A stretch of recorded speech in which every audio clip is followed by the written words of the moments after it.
Olá, investidores e acompanhantes e leitores da ADVFN. Estou aqui com Pedro Ferroni. Ele é gestor da CTM Investimentos, é investidor, é engenheiro agrônomo e ele vai se apresentar, vai contar um pouquinho da história dele para compartilhar conhecimento e para ver se a gente começa a trabalhar com informação mais profunda sobre o mercado de ações. Pedro, tudo bem contigo? Olá, Francisco, tudo bem? Como vai? Olá, pessoal da DVFN, prazer em conhecê-los. É isso aí. Pedro, eu queria que você contasse um pouquinho da tua história. A gente já se conhece há um tempo, estávamos alguns Perfeito. anos distantes aí, mas nos conhecemos lá atrás e eu lembro da CTM ainda quando era um bebezinho, né? Ela estava começando a dar os primeiros passos e agora já É isso vejo ela aí. com movimentos fortes no mercado, já está bem ranqueada em algumas categorias de investimento de longo prazo. Então, eu queria que você contasse um pouquinho da tua história e também, se puder, contar um pouquinho da CTM Investimentos para quem não conhece, seria bem legal. Perfeito. Bom, meu nome é Pedro Henrique Ferroni, eu sou pai de duas meninas, sou formado em engenharia agronômica, tenho mais dois engenheiros agrônomos em casa, meu pai e meu irmão. Então, assim, é uma profissão que eu sempre adorei e gostei. A gente vem de uma família de cafeicultores, né? Então, a gente já foi um dos maiores produtores de café aí do estado do Paraná e também do Brasil como únicos produtores, né? Não como grupo, mas como uma família. Meu avô, José Ferroni, foi produtor e teve esse know-how, digamos assim. E, obviamente, a gente construiu tanto o meu pai como o meu irmão construíram essa carreira maravilhosa no setor de café e fazendas, aquela coisa, e quando você vê quando você é um menino, você fala assim, nossa, o que eu vou fazer, né? Então, você fica naquela expectativa e, obviamente, acabei seguindo os passos de ambos aí. E se fosse me perguntar de novo o que eu faria, eu acho que eu faria engenharia agronômica de novo, porque foi um dos cursos que me deu, assim, além da alegria de estar fazendo e ser companheiro de faculdade e de formação da mesma faculdade que meu pai se formou e meu irmão também. Acho que a engenharia me deu uma base muito boa e excelente na minha formação para o mercado financeiro, né? Então, assim, a minha entrada no mercado financeiro foi até muito engraçada, porque quando eu acabei me formando, eu acabei um amigo irmão praticamente me levou para São Paulo e a pulguinha ali do mercado financeiro em São Paulo me picou. E depois desse período ali em São Paulo, eu acabei voltando para casa, mas sempre com o sentimento, falou assim, sempre com aquele gostinho de quero mais. E daí a vida vai nos levando por caminhos diferentes, né, do que a gente sempre imagina como quando garoto. Eu acabei vindo trabalhar em Curitiba, numa holding de antigos banqueiros, né, aqui do Paraná, e que também me aproximou um pouquinho já desse mercado. Então, eu sempre era aquele gostinho de quero mais. E acabei saindo dessa holding, desse pessoal e acabei entrando daí assim, um pouco mais incisivo. Assim, foi aos poucos que eu fui entrando no mercado financeiro, mas depois dessa holding eu trabalhei no escritório de M&A. Então, ali a gente trabalhava com Para quem que não créditos, sabe o que é trabalhava. M&A, o que seria M&A? Para quem nunca ouviu falar nisso. Seria, na verdade, era compra e vendas de empresas, né? Ou seja, fusões e aquisições.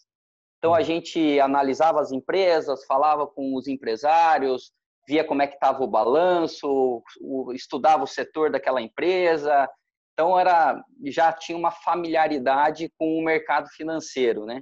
Então, depois fiquei esse período nesse escritório, que foi muito proveitoso e que praticamente me deu uma grande base do que a gente do que eu acabei entrando no mercado financeiro.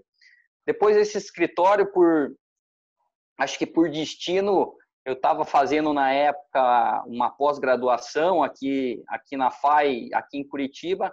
Acabei conhecendo um professor que estava com uma ideia de montar uma asset, né? E eu falei, pô, acho bacana, vamos estudar um pouquinho melhor isso aí. e ele acabou me apresentando para o meu atual sócio, que é o Daniel, né? Então a gente acabou, E nós o três professor era o praticamente. Hayashi, né? Que montou Isso, junto. a gente acabou fundando a CTM e hoje completamos aí praticamente 8 anos de casamento. O Hayashi nesse caminho acabou nos deixando e ficou eu e o Daniel.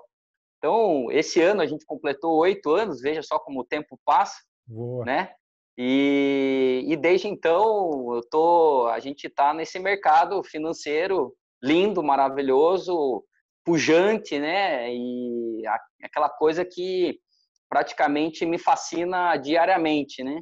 Uhum. Então, é assim, eu falo com o Daniel aqui, meu sócio, que graças a Deus que a gente toma cachaça todo dia, porque realmente é um mercado extremamente viciante e super legal. Acho que todos deveriam experimentar um pouquinho ou pelo menos aprender sobre, né? Com Então, acho certeza. que um breve resuminho aí do meu histórico. Legal. E desse tempo agora com a Asset, né? Que é a CTM, existe há 8 anos, né, da história que você contou para gente.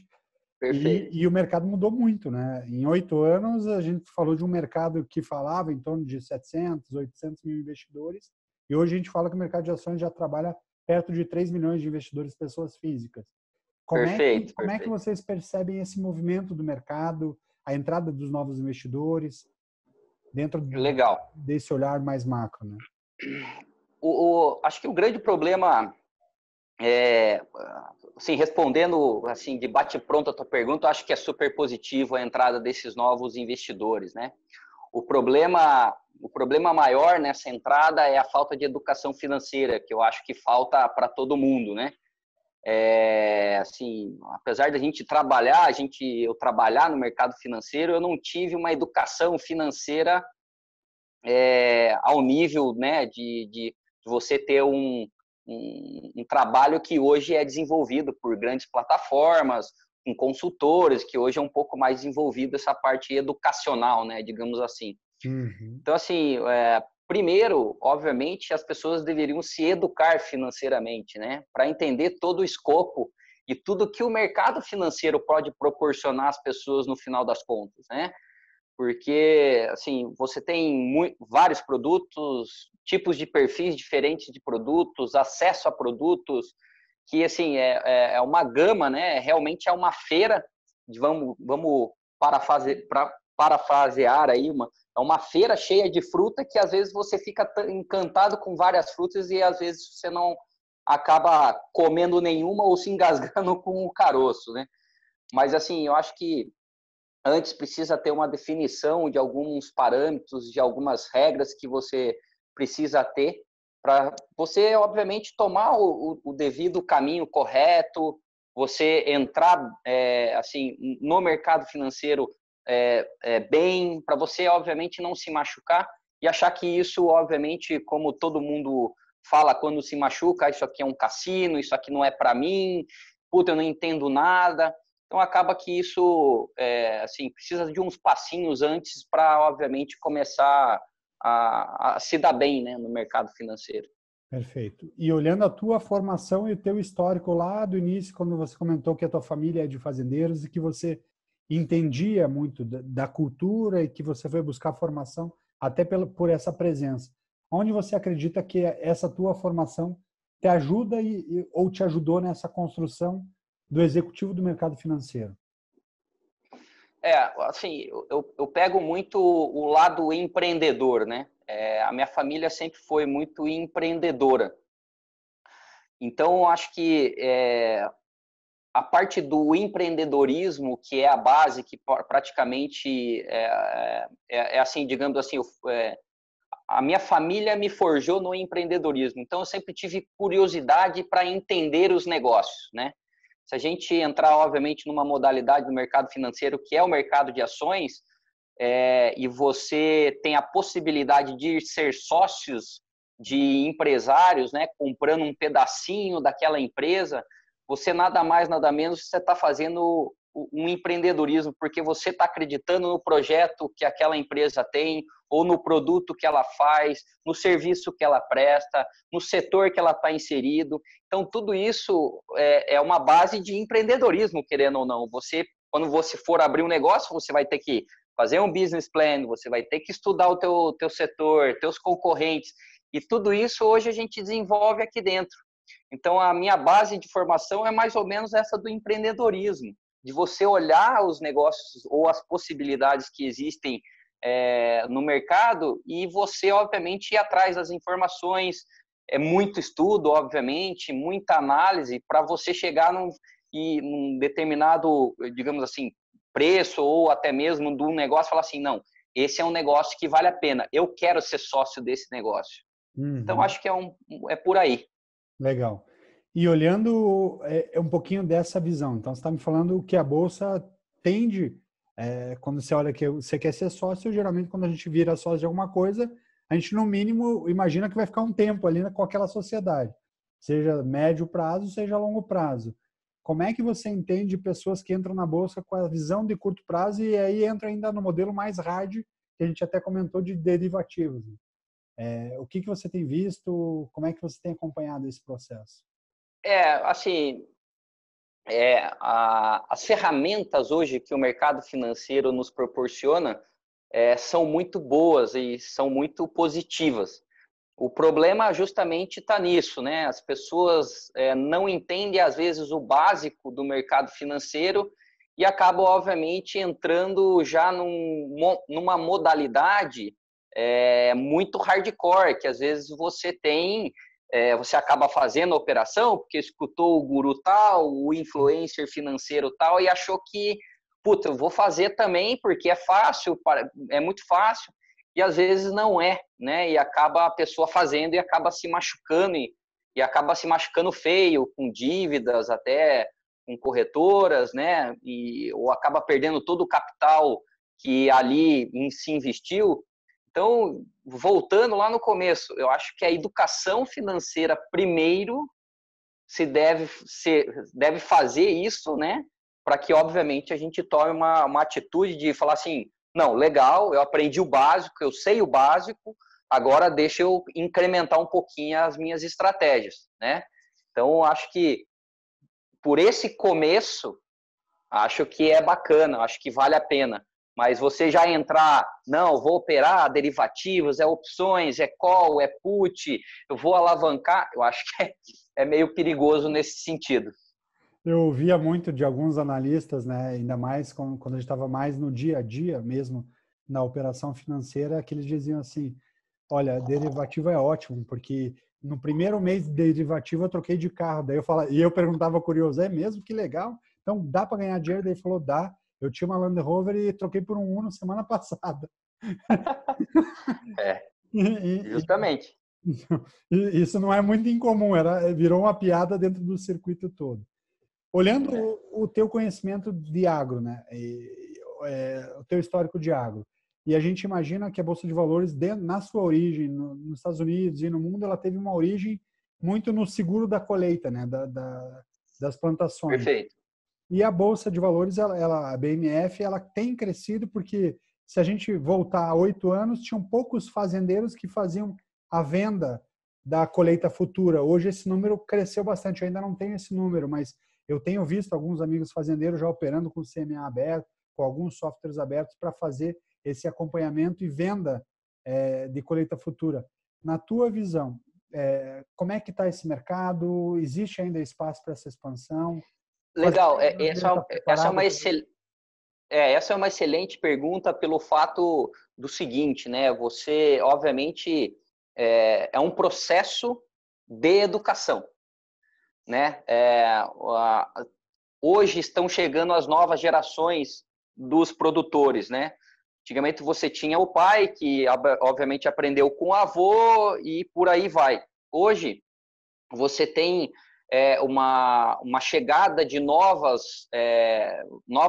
os filhos que vieram das faculdades, né? Agora estão começando a entrar e obviamente estão começando a ver esse mercado de capitais e principalmente o mercado da BMF com bons olhos, né?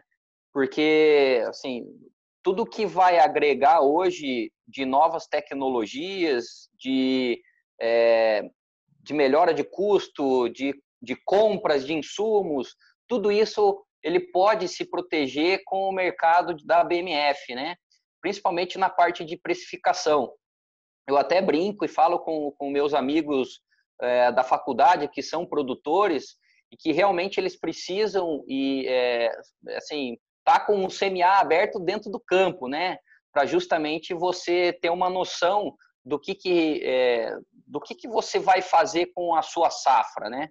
Porque o grande problema hoje e sempre foi histórico, né? Eu brinco até hoje com meu pai, assim, o problema histórico do produtor é que ele sempre acha que o preço vai um pouquinho mais, é um pouquinho mais, é um pouquinho mais. E quando ele está nesse pouquinho mais, o preço cai. Aí ele fica frustrado.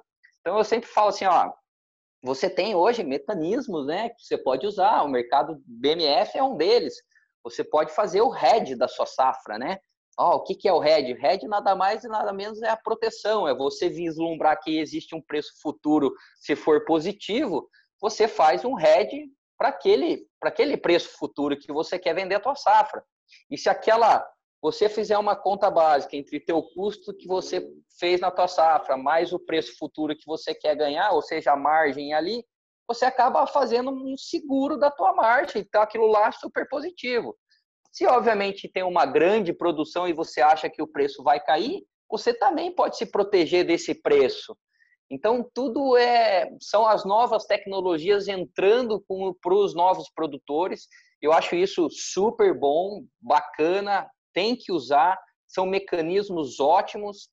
O brasileiro, obviamente, ele não tem a educação disso. Os americanos estão anos-luz na nossa frente com relação a essa parte de contratos futuros, né, de commodities.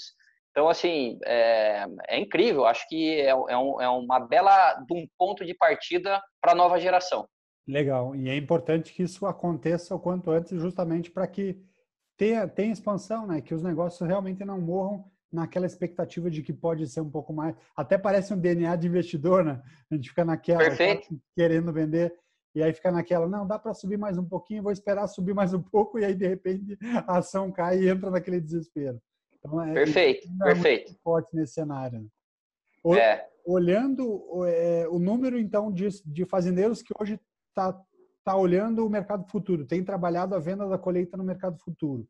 E olhando a Bolsa Brasileira e olhando também o quanto o agronegócio é forte e representativo para o PIB brasileiro, por que você acredita que existem tão poucas empresas do agronegócio com capital aberto na Bolsa?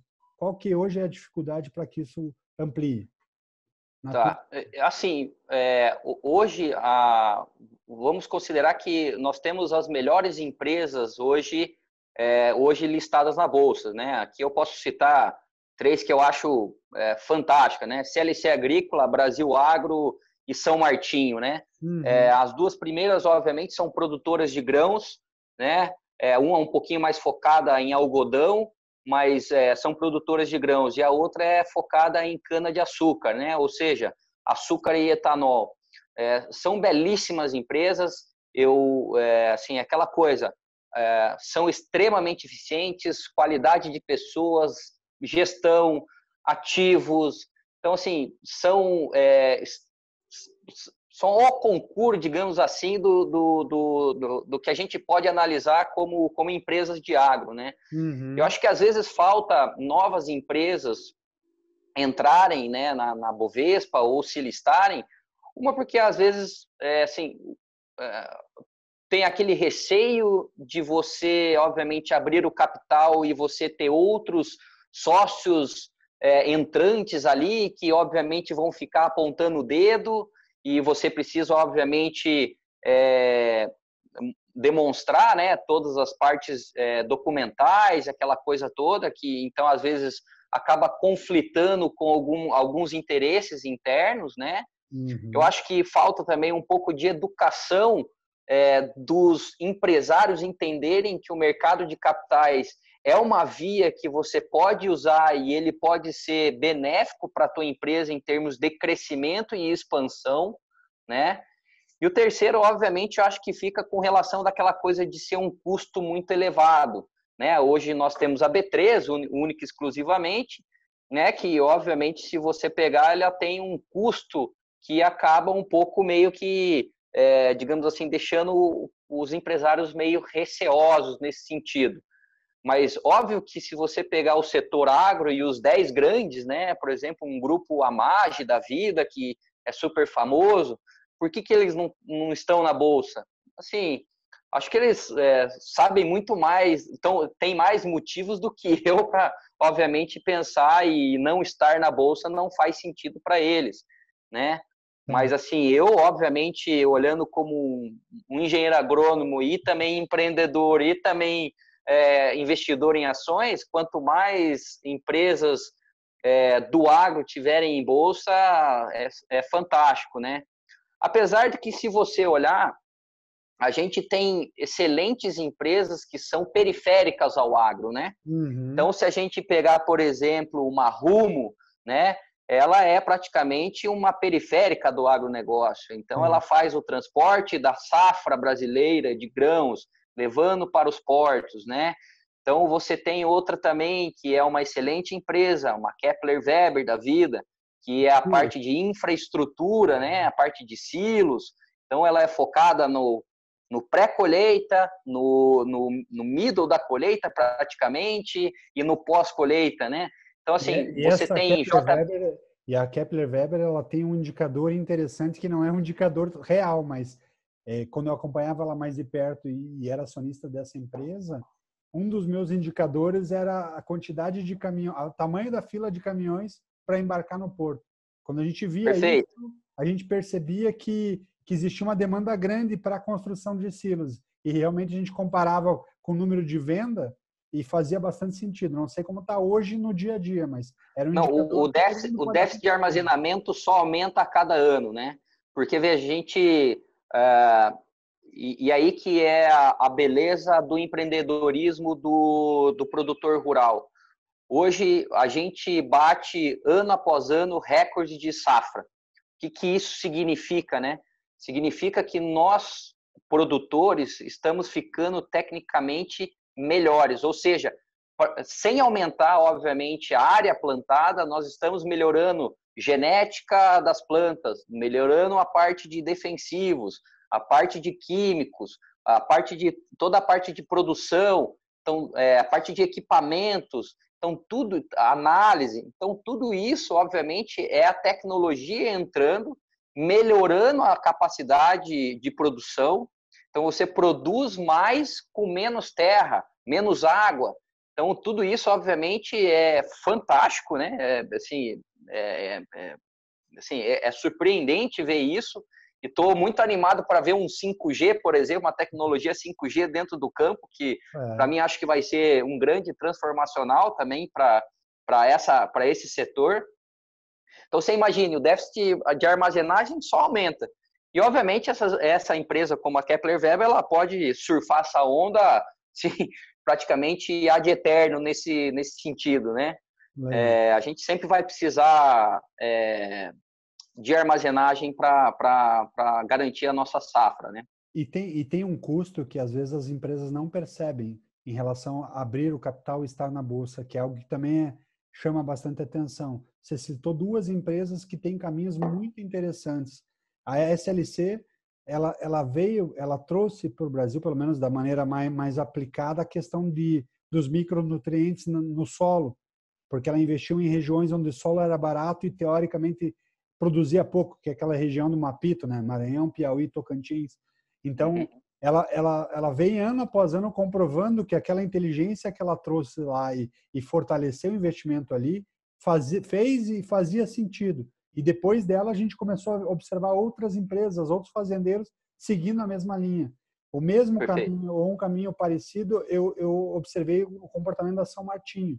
A São Martinho, ela faz o álcool, né, da cana-de-açúcar, e ela estava com uma tecnologia, com uma empresa chamada Novozymes, que ela comprava a enzima para tirar mais álcool do bagaço da cana, justamente para conseguir produzir ainda mais com o mesmo material e tentando ser o máximo eficiente possível. Então, estar na bolsa também faz com que as companhias estejam sempre pensando em melhoria contínua, né? Coisa que, se a empresa não Perfeito. estiver listada na bolsa, talvez esse não fosse o foco. Sim, eu acho que a bolsa ela acaba provocando as empresas atingir praticamente, às vezes, o seu máximo, né? Obviamente, vamos lá ponderar, né? Se tem uma boa gestão, se são as pessoas que estão lá, estão tocando, são idôneas, né? Ou seja, a parte de governança corporativa da companhia, e obviamente elas estão alinhadas com os seus acionistas minoritários, e obviamente com assim, a empresa ser próspera no futuro, obviamente assim, o mercado de capitais ele é provocativo e obviamente essas empresas elas querem se mostrar como eficientes, como capazes, como né, eu quero produzir mais e melhor, eu quero ter um produto melhor que o meu concorrente, né? Então, obviamente, isso assim, eu acho que é um provocador mesmo para essas empresas evoluírem nesse sentido, né? Então, na tua leitura, você já trouxe vários cases assim de empresas que são do agro ou que são periféricas ao agro. Tem mais alguma que você acredita que esteja nesse cenário que seria interessante o investidor prestar um pouquinho de atenção? Sim, eu acho que o setor de proteínas é um setor que é um setor agro, apesar de serem uma agroindústria, né? Então, a gente tem aí, obviamente, os grandes representantes brasileiros, são empresas multinacionais, estão espalhadas no mundo inteiro, produzem proteínas para o mundo inteiro, né? Então, são empresas, assim, né? JBS, BRF, Minerva, Marfrig, né? Que são as 4 grandes aí que estão na Bolsa, são empresas que a gente deve prestar atenção. A demanda por alimentos sempre vai aumentar, né? Então, essas empresas produzem proteína, obviamente, acabam se beneficiando nesse aumento populacional, né? E, obviamente, elas estão aqui. Então, assim, se a gente tem essa predisposição de ter um dos maiores produtores de frango, de carne, e que a gente pode ser sócio, assim, por que não? Óbvio, tem lá seus problemas, né? Governança aqui, problemas ali, mas ponderando, olhando pelo escopo positivo do negócio, são empresas maravilhosas nesse sentido que praticamente eu desafio aqui os ouvintes da DVFN não ter nenhum produto deles ou consumir o produto dessas empresas dentro de casa, né? Com certeza. Pedro, a gente está quase chegando no final da nossa conversa e eu queria aproveitar um pouquinho dessa tua skill, desse teu conhecimento, dessa tua habilidade de agrônomo para entender, ok, gostei desse cenário, prestei atenção nas empresas que você citou, mas eu queria o olhar do agrônomo, onde o agrônomo olharia se ele olhasse os números dentro de uma análise fundamentalista dessas companhias. O que chama atenção? Legal.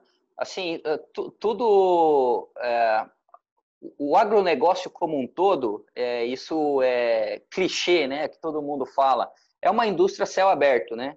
Então, assim, quando a gente olha as empresas agro focadas em grão, produção de açúcar e etanol, a gente tem que ficar muito preocupado em clima, né?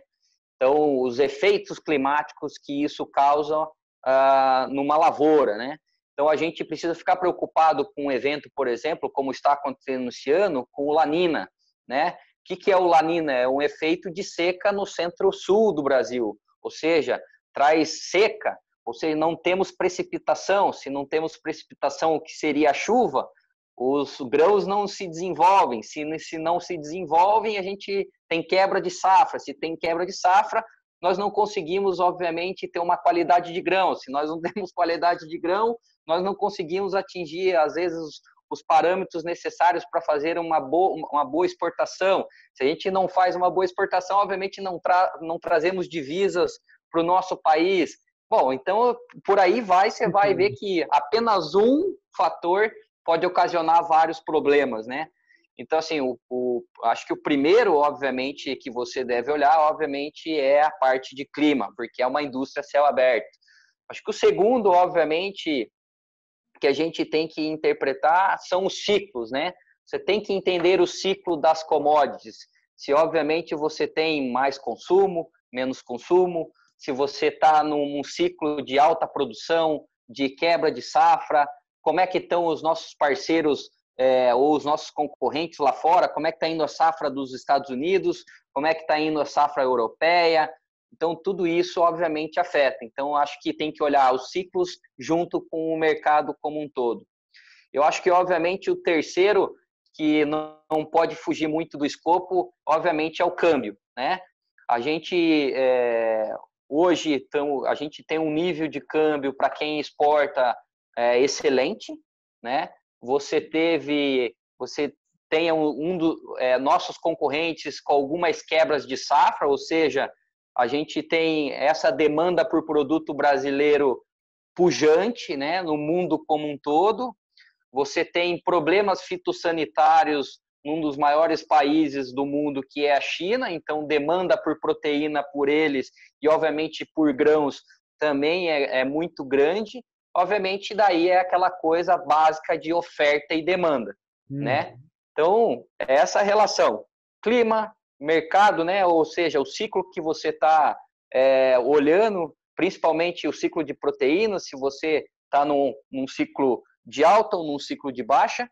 Acho que câmbio é super importante e, obviamente, aí como quarta, vamos deixar a oferta e demanda. Acho que é um dos principais que a gente deve ficar aí olhando e bem atento aí para a gente ver o que a gente consegue ganhar e saber interpretar os balanços das companhias que a gente tem aberto em bolsa. Legal. E para finalizar o nosso papo, que passou voando para variar um pouco, você investe em ações e qual o seu principal comportamento como investidor? Como é que você Legal. trabalha esse emocional aí? Obviamente que eu comecei a investir um pouquinho antes de fundar a CTM, né? Então eu estou fazendo praticamente 12 anos que eu estou no mercado e investido o meu próprio recurso. Acho que são dois principais fatores que me levaram, obviamente, a ter um certo sucesso naquilo que eu faço hoje. Primeiro foi disciplina. Então, acho que a disciplina me trouxe bastante embasamento naquilo que eu sempre estava buscando, né? Ou seja, uma certa consistência em resultados. O segundo é paciência, que nem sempre você pode estar com o case montado, analisado, feito conta, tudo bonitinho, só que às vezes o mercado é mais soberano que você, às vezes não, o mercado é soberano sobre você e você acaba a atuação que você comprou, às vezes não acaba performando naquele tempo que você imaginou. Então, eu posso trazer aqui não é um case agro, mas é um case de longa data que a gente tem na nossa carteira aqui, que é uma empresa chamada Unipar Carbocloro.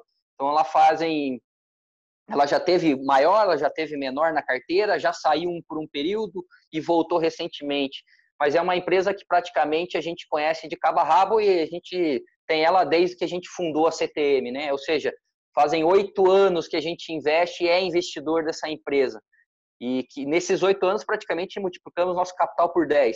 Nossa, então, assim, então você tem que realmente ter uma certa paciência.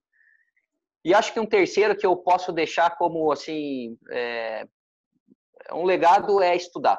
Estudar, estudar, estudar, estudar. Que eu acho que são os 3 grandes fatores que me levam hoje a ter uma carteira equilibrada, uma carteira que, obviamente, na minha interpretação, é uma carteira vencedora, né, no longo prazo, e assim, sempre olhando, obviamente, com um olhar bem de empreendedor. Eu não sou sócio de uma empresa para eu ficar 1 ano, 2 anos. Eu gasto bastante tempo estudando, eu gasto bastante tempo interpretando os resultados, conhecendo as pessoas que lá estão fazendo a gestão do negócio e da empresa como um todo, para eu realmente tomar uma decisão. Eu falo assim, não, essa é uma empresa e essas são as pessoas que eu quero ficar sócio por um bom período de tempo. Então, acho que esses são os fatores assim principais. Mas eu acho que, como destaque, acho que disciplina é o principal. Legal, Pedro. Obrigado pela entrevista e pelo bate-papo descontraído e longo, porque realmente tinha bastante conteúdo para a gente conversar e foi um prazer. Legal, Francisco. Obrigado, pessoal. Um prazer estar aqui com vocês. Quando precisarem, estou sempre à disposição. Um Até abraço. mais. Um abraço.